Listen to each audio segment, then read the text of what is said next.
नमस्ते प्रदीप जी, हमारे कार्यक्रम में नमस्ते स्वागत है ललित जी, आपका। नमस्ते। युवाओं के रोजगार को लेकर आप क्या कहना चाहेंगे? बड़ी विडम्बना की बात है ललित जी, जो सत्ता पे बैठे हुए सालों से बैठे हुए कहीं ना कहीं ये उनकी गैर जिम्मेदारी का भुगतान देवास की जनता को भुगतना पड़ रहा है। आज हमारे पास में उद्योग क्षेत्र लगा हुआ है, बीएनपी है जो कि एक बहुत बड़ा उद्योग है। आज हम देखते हैं कि वहाँ बीएनपी में हमारे देवास का एक बच्चा भी आज नए सत्र में कोई किसी को काम मिलने की उम्मीद ही नहीं है। देवास नगर पालिक निगम पर एनवीडीए के द्वारा जो भारी भरकम तकरीबन 532 करोड़ से अधिक का बिल दिया है, उसको लेकर आप क्या कहना चाहेंगे? देखिए, जो बड़े छिना तान तान के ठोक ठोक कर ये कहते हैं, विधायक जी कहती हैं या महापौर जी कहते हैं कि हमने पानी की व्यवस्था हमारी सुचारू रूप से। आप किनसे झूठ बोल रहे हैं? आप किसको अंधेरे में रख रहे हो? आप जनता के सामने सही चीज बता क्यों नहीं रहे हो? क्या ये बिल भरना देवास के नगर निगम की क्षमता है? 500 करोड़ या 1000 करोड़ भरना? देवास में इंदौर रोड पर 100 करोड़ से अधिक का जो ब्रिज बना है, उस पर आप बार बार प्रश्न क्यों उठा रहे हैं? आंख का अंधा तो समझ में आता है, लेकिन खुले आंख से अंधा बन के रहना ये समझ में नहीं आता। 6 लाइन को हम 2 लाइन पे अगर ले जाके एकदम उसको रोकेंगे तो क्या वहाँ संभव है? भोपाल चौराहे से लेकर तो इंदिरा गांधी प्रतिमा तक या एलएनबी क्लब तक इस प्रकार का ट्रैफिक है। ब्रिज वहाँ होना चाहिए, या जहाँ 6 लेन से भी ज्यादा जगह थी, सर्विस रोड भी थे, बहुत सारी जगह थी, वहाँ होना चाहिए। इसमें भ्रष्टाचार भी हुआ है। ऐसे क्या जल्दी थी? कोरोना काल है, इधर शमशान तोड़ रहे हो, इधर ब्रिज बना रहे हो, फटाफट जैसे युद्ध की स्थिति बन गई भारत पाकिस्तान की, और बिल्कुल सेना तैयार हो रही। क्या आपने ड्राइंग डिजाइन में भी हस्तक्षेप कर दिया? आज 30 मौतों से ऊपर हो गई है, उसका जिम्मेदार कौन है? आपने बड़े सीना ठोक ठोक के ब्रिज पे खड़े होकर हम ब्रिज लाए, हम ब्रिज लाए।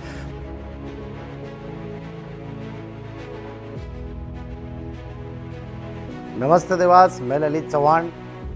हमारा कार्यक्रम मुद्दे शहर के में आज चर्चा करने के लिए हमारे अतिथि है देवास का एक ऐसा व्यक्तित्व जिन्हें समाज सेवा अपने परिवार से विरासत में मिली है। देवास के बालगढ़ क्षेत्र में एक साधारण किसान परिवार में उनका जन्म हुआ। उनके दादाजी श्री रतनलाल जी चौधरी देवास नगर पालिक निगम में सभापति रहे।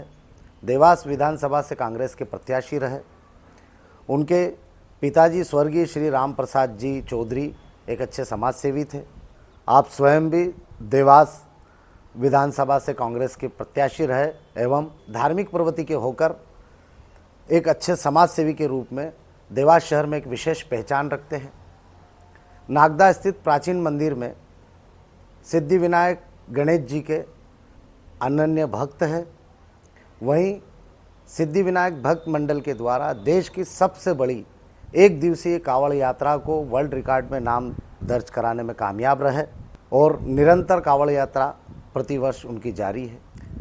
जब दुनिया और देश में कोरोना महामारी का प्रकोप फैला, जब अपने ही अपनों से मिलने के लिए डर रहे थे, ऐसे में इन्होंने अपनी परवाह ना करते हुए राष्ट्रीय राजमार्ग बॉम्बे आगरा मार्ग पर जब लाखों लोग अपने घरों पर पहुंचने के लिए यात्रा कर रहे थे, उस मार्ग पर इनके द्वारा भोजनालय के लिए भंडारे खोले गए, जहां पर तकरीबन 10 लाख लोगों को इनके द्वारा भोजन कराया गया।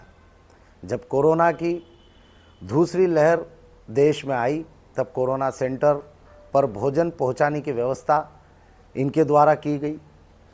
मरीजों को सुलभता से चिकित्सा सुविधा मिल सके, इस हेतु महात्मा गांधी हॉस्पिटल को अपनी तरफ से एक एम्बुलेंस दान की गई। तो हमारे साथ है श्री प्रदीप चौधरी।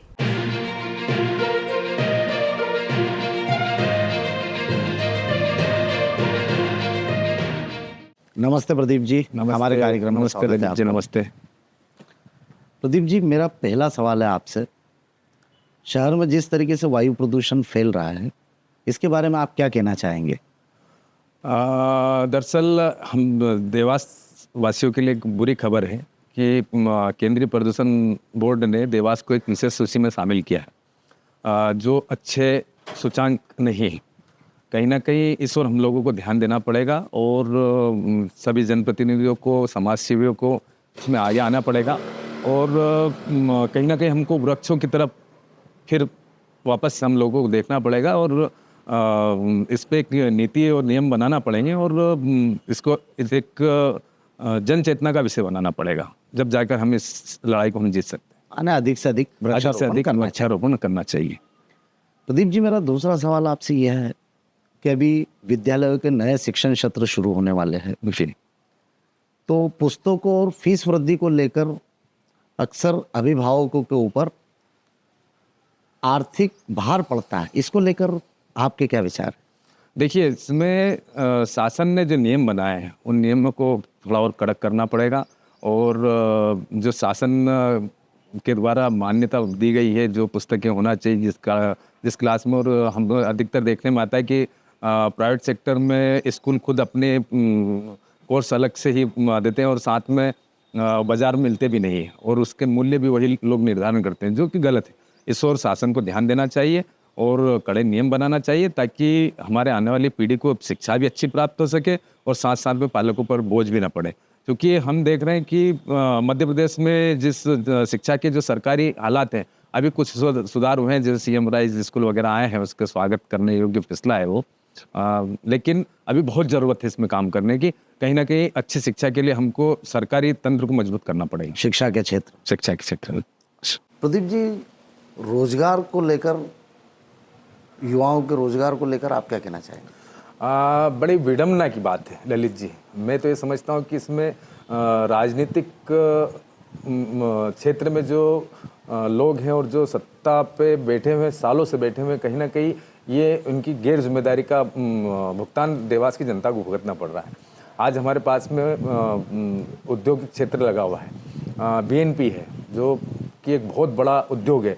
आज हम देखते हैं कि वहाँ बीएनपी में हमारे देवास का एक बच्चा भी आज नए सत्र में कोई किसी को काम मिलने की उम्मीद ही नहीं है।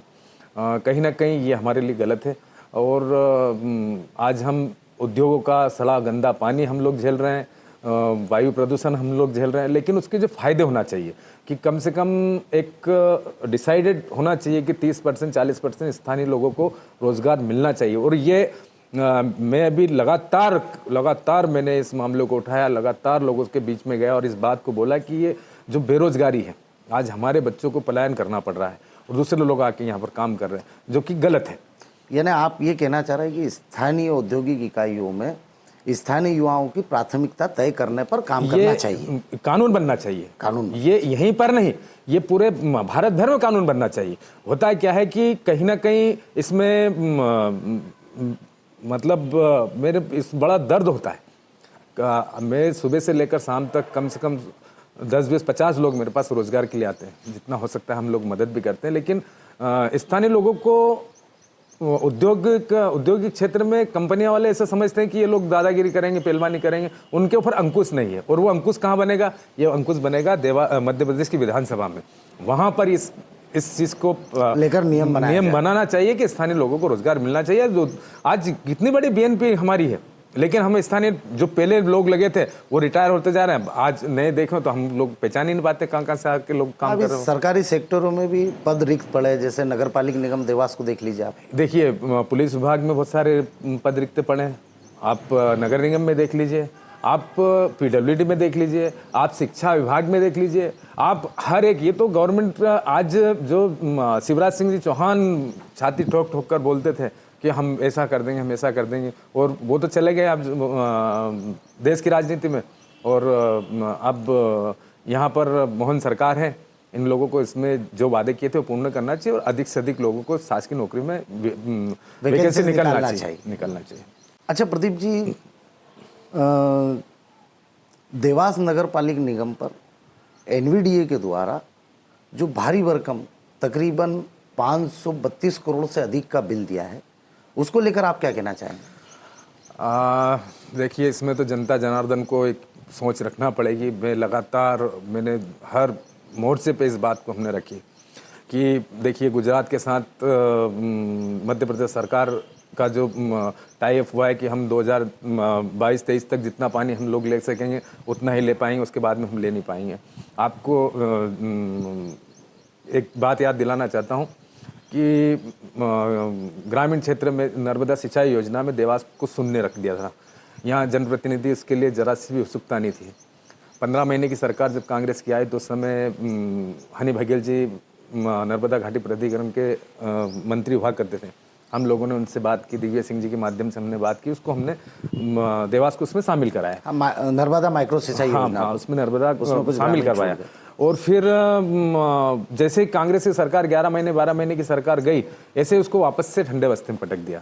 उसमें हमारे समाज सेवी रितेश त्रिपाठी जी के नेतृत्व में हम सब लोगों ने भोपाल तक पद यात्रा की, हमने ग्रामीण क्षेत्र में पद यात्रा की और जैसे तैसे करके उसको हमने इसमें जुड़वाया। ऐसे ही हालात देवास के हैं। आज ये बड़े बड़े मंचों से बड़े छाती सीना ठोक ठोक के कह रहे हैं ना कि हम पानी के प्रति अस्वस्थ हैं। आग के सामने आके एक दो बार बात तो करें, कहाँ अस्वस्थ है आप?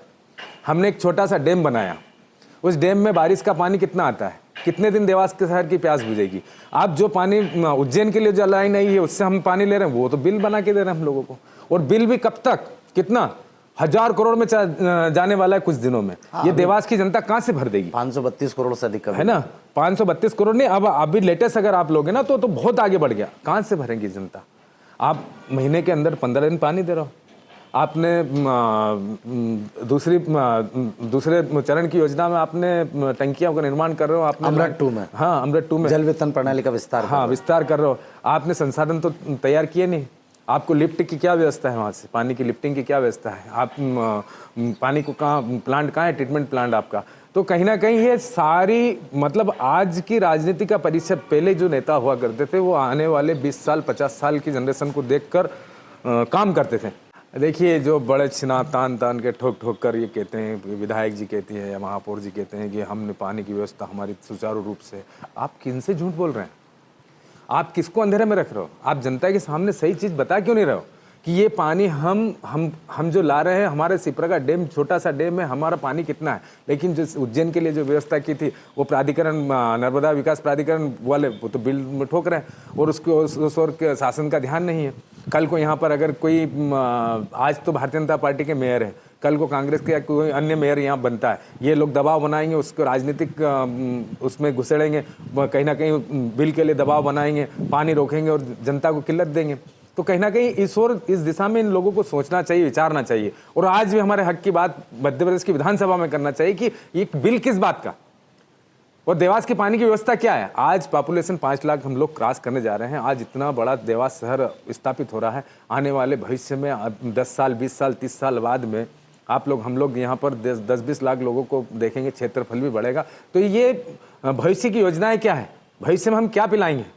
क्या ये बिल भरना देवास के नगर निगम की क्षमता है? 500 करोड़ या 1000 करोड़ भरना? नहीं, उसका रेवेन्यू, आप रेवेन्यू नहीं है। दूसरा, भ्रष्टाचार सारे जमाने का है। तीसरा, गली गली में बिल्कुल गंदगी पसरी पड़ी हुई है, काम हो नहीं रहा है। पार्षद चाहे बीजेपी का है, कांग्रेस का, सब असंतुष्ट है, जनता असंतुष्ट है। ऐसे में कहाँ जाएंगे? और पानी की अगर बात करते हैं, आप व्यवस्थाएं की बात कर रहे हो, आप महीने भर का बिल चार्ज करते हो, 15 दिन पानी देते हो, 15 दिन में भी कहीं ना कहीं ये त्रुटि। तो कहीं ना कहीं हम इसमें बहुत पीछे हैं। पानी के हिसाब से अगर देवास की बात की जाए तो हम बहुत पीछे। शासन ने बिल माफ करना चाहिए, बिल्कुल करना चाहिए, क्योंकि नगर निगम प्रशासन शासन से खुद मांग कर रहा है कि जो पानी हमने उपयोग नहीं करा है उसका बिल भी हमको जो है एनवीडीए ने दे दिया है। नहीं, बिल किस बात का? हमको तो अधिकार जताना चाहिए कि हम, जैसे इंदौर की व्यवस्थाएं हुई है पानी की, ऐसी व्यवस्थाएं देवास की अधिकार नहीं है। ये बात कौन करेगा? हम लोग करेंगे। ये बात तो विधायक को उठाना चाहिए, वहां पे सम्मानीय विधायक को सदन में इस बात को उठाना चाहिए कि हम मध्य प्रदेश में क्या देवास अलग से आ गया? हमारा पानी के ऊपर अधिकार नहीं है क्या? और 500 करोड़ आप डिवाइड करो एक पर पर्सन के ऊपर, कितना बोझ है? ये तो संभव ही नहीं है। और ये आने वाले भविष्य में इस पर राजनीति भी होगी। आज इस बात को मैं कह देना चाहता हूं कि आने वाले समय में देवास की जनता इस मामले को लेकर बहुत उलझने वाली है। अच्छा प्रदीप जी, देवास में इंदौर रोड पर 100 करोड़ से अधिक का जो ब्रिज बना है, जो कि मध्य प्रदेश का सबसे बड़ा ब्रिज है और देवास को एक बहुत बड़ी सौगात मिली, उस पर आप बार बार प्रश्न क्यों उठाते हैं? देखिए ललित जी, आंख का अंधा तो समझ में आता है, लेकिन खुले आंख से अंधा बन के रहना ये समझ में नहीं आता है। आप उस ब्रिज के ऊपर एक प्लेट लगी है, उस प्लेट को जाकर देखो। सम्मानीय विधायक जी ने स्वीकार किया एक वीडियो के अंदर कि हाँ, हमने उसको सर्वे करके हम उस ब्रिज को वहां ले गए। आप ये बताइए, कोई अनपढ़ आदमी भी रहेगा, कोई 8वीं पास आदमी भी रहेगा, 6 लाइन को हम 2 लाइन पे अगर ले जाके एकदम उसको रोकेंगे तो क्या वहां संभव है? पहली चीज। दूसरी बात, आप देवास में किसी व्यक्ति से पूछ लो कि भोपाल चौराहे से लेकर तो इंदिरा गांधी प्रतिमा तक या एलएनबी क्लब तक किस प्रकार का ट्रैफिक है। ब्रिज वहां होना चाहिए या जहां 6 लेन से भी ज्यादा जगह थी, सर्विस रोड भी थे, बहुत सारी जगह थी, वहां होना चाहिए। कोई अनपढ़ आदमी बता देगा कि ब्रिज की वहां जरूरत थी। चलो ठीक है, आपने आपके हरधर्मिता के साथ में आपने उस ब्रिज को वहां से हटा दिया। चलो ठीक है, सरकार आपके हाथ में डंडा, हम तो विपक्ष में हम बोल सकते हैं, हमारी बात अगर अच्छी भी होगी तो हमारे बोलने पे आप करोगे नहीं। आपने वहां भी बनाया, चलो आज काम में नहीं आ रहा, 10 साल बाद आए, 20 साल बाद काम में आएगा। चलो हम अगर पॉजिटिव सोचे, सकारात्मक सोचे कि चलो 100 करोड़ खर्चा हुआ तो ये 20 साल बाद काम आए, 20 साल बाद तो जरूर काम आएगा। मैं कहता हूँ, ये मैं इस बात का समर्थन करता हूँ। आप ये बताइए कि आपने ड्राइंग डिजाइन में भी हस्तक्षेप कर दिया। आप क्या चौड़ाई लिया आपने? आज इंदौर के अंदर ब्रिज बने हुए हैं, कहीं एक एक्सीडेंट नहीं होता है। आज 30 मौतों से ऊपर हो गई है 1-1.25 साल के अंदर। उसका जिम्मेदार कौन है? आपने बड़े सीना ठोक ठोक के ब्रिज पे खड़े होकर हम ब्रिज लाए। वो कहानी पे मैं नहीं जाना चाहता हूँ, सब जनता जनार्दन को पता है कि कांग्रेस की 15 महीने की सरकार में सज्जन वर्मा मंत्री थे, वो PWD मंत्री थे उस समय के वो, और खुद इसमें विधायक जी ने स्वीकार किया है कि कांग्रेस ने बिना सोचे समझे ब्रिज को कर दिया था, हमारी सरकार है तो हमने फिर वहां से ये करा। नितिन गडकरी जी ने खुले हाथ से पैसा दिया, धन्यवाद है उनका, साधुवाद है। लेकिन अब ये हमने ऐसी बीमारी पाल ली है कि इसका मतलब उसके ऊपर अगर बार बार रिसर्च करने जाएंगे तो कोई हल नहीं है। अब उसको या तो तोड़ो या जोड़ो या वन वे करो, इसके अलावा कोई हल नहीं। और ये बहुत बड़ी गलती है और ये स्वीकार करना चाहिए जो जनप्रतिनिधि, और इसमें जांच भी होना चाहिए। मैं तो प्रयास में लगाऊं कि नितिन गडकरी जी से मिलने के प्रयास में लगाऊं। मैं बहुत जल्दी मुलाकात भी संभव है और हम शिकायत करेंगे। पीएमओ तक जाने की बात मैंने की है कि इसमें भ्रष्टाचार भी हुआ है। ऐसी क्या जल्दी थी कि कोरोना काल है, इधर शमशान तोड़ रहे हो, इधर ब्रिज बना रहे हो, फटाफट जैसे युद्ध की स्थिति बन गई भारत पाकिस्तान की और बिल्कुल सेना तैयार हो रही। ऐसी परिस्थिति में इस ब्रिज का निर्माण हुआ है। आप आंकलन करो क्या है इसका। यानी आप कहना चाहते हैं कि MGO हॉस्पिटल से LNB क्लब से भोपाल चौराहे तक यातायात का सबसे ज़्यादा दबाव है। ब्रिज वहाँ के लिए स्वीकृत था और इनके द्वारा ब्रिज का स्थान परिवर्तन करके यहाँ पर आज प्लेट लगी है ब्रिज के ऊपर, बाकायदा प्लेट लगी हुई। आप जाएं, आपके कैमरामैन को दिखाएं, मैंने वहाँ खड़े रह के भी अपने लोगों के सामने उस पर लागत, स्थान सब है। फाइलों में ब्रिज वहीं बना है, फाइलों में भी ब्रिज वहां बना है। ये तो जांच का विषय है, इसमें तो लोगों को जेल जाना पड़ सकता है, इतना भ्रष्टाचार है। वो भ्रष्टाचार हुआ, जांच होगी तो सारी चीजें सामने आएगी। अच्छा प्रदीप जी, हमारे माध्यम से आप देवास के युवाओं के लिए कुछ संदेश देना चाहते हैं? देखिए, मैं ललित जी, आप बहुत अच्छे पत्रकार है, एनालिसिस अच्छी करते हैं। देखिए, आज हम ऐसे मुहायने पे खड़े हैं देवास के अंदर कि मैं पिछले चुनाव में गया था और मैं बार बार मैंने लोगों के सामने बात रखी थी कि देखो, आज जो ड्रग्स इंदौर या उज्जैन में नहीं मिलती, वो ड्रग्स का बाजार हमारा देवास बन गया है। जो नशा बड़े शहरों में नहीं मिलता, उसकी मंडी देवास बन गया है। उसका नुकसान भी मुझे हुआ, मेरी जान की हो सकता है कि मेरी हत्या भी कर देते ये लोग। मैंने फिर भी इस मुद्दे को खूब उठाया और गुंडा तत्व बहुत तेज़ी से मेरे चुनाव मेरा नुकसान भी किया। जो जिन लोगों का हम गलत काम का विरोध करेंगे, गलत लोग तो हमारे खिलाफ काम करेंगे। कहीं ना कहीं मैं देवास के मासूम जनता और जनता जनार्दन और पालकगण, अभिभावकगण, समाज सेवी संस्था, सबसे हाथ जोड़कर विनम्र अपील करता हूँ कि इस देवास को इस नशे से बचा लो, अपने बच्चों को नशे से बचा लो। ये मंडी बन गया है, ये राजनीतिक फायदे के लिए लोग कुछ भी कर लेंगे, लेकिन एक जन चेतना, एक जन जागरण हम लोगों को करना पड़ेगा और इस गंदे नशे से हम लोगों को बचना पड़ेगा। मैं देवास के युवाओं से हाथ जोड़कर निवेदन करता हूं, अपील करता हूं कि नशे से दूर रहे और अपने माता पिता के सपनों को साकार करने के तरफ कदम बढ़ाएं। और भगवान से प्रार्थना करता हूं कि भगवान उन नेताओं को सद्बुद्धि दे जो इन नशे के कारोबारियों का संरक्षण करते हैं और उनका नशा चलाने में, नशा बेचने में उनकी मदद करते हैं, उनको भी सद्बुद्धि दे ताकि इस देवास का कुछ सुधार हो सके। अच्छा प्रदीप जी, जब आप देवास विधानसभा से कांग्रेस के प्रत्याशी थे, तो क्या आप चुनाव में आपकी पार्टी की गुटी संघर्ष का शिकार हुए? देखिए, ये इस बात का मैं समर्थन इसके लिए नहीं करता कि किसी की कभी औकात नहीं होती किसी को चुनाव हरा दे या जिता दे, पहली चीज़। और मैं जिस दल से आता हूँ, निश्चित तौर पर सभी ने मदद की, और मुझे इस बात को स्वीकारते हुए अत्यंत हर्ष है, भाव है मेरे कि मैं देवास में या स्थानीय उम्मीदवार से चुनाव, विपक्ष के स्थानीय उम्मीदवार से चुनाव नहीं हारा। मैं चुनाव हारा तो जो हमारे ऊपर की रणनीतियों से हम चुनाव हारे। जो लाडली बहन को 3,000 रुपये की का जो लालच दिया शिवराज सरकार ने, और उसमें बहनों को ये यहाँ तक उनके कानों तक ये तक बात भेजी गई कि ये 3-4 महीने जो पैसा मिला है, ये पैसा अगर शिवराज हार जाएंगे तो ये पैसा आपको वापस भरना पड़ेगा।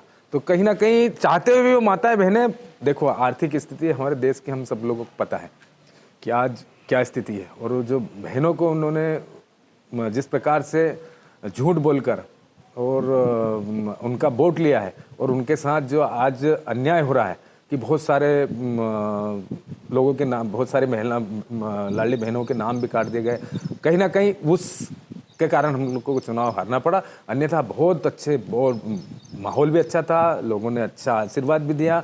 कहीं ना कहीं एक पूरी की पूरी आबादी के अंदर हम लोग उस रणनीति में हम लोग फेल हो गए। अच्छा, मेरा आखिरी सवाल आपसे कि नगर सरकार के द्वारा, यानी जो शहर की प्रथम नागरिक है, उनके द्वारा परिषद की बैठक जो है पिछले 6 माह से नहीं ली गई, जबकि शायद नियम अनुसार हर 2 माह में साधारण सम्मेलन होना चाहिए नगर सरकार का।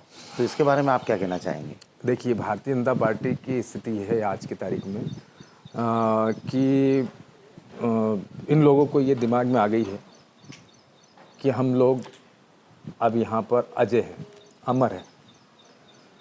जनता धर्म के नाम पे या किसी और के नाम पे हम लोगों को वोट दे देगी, हमको काम से कोई मतलब नहीं।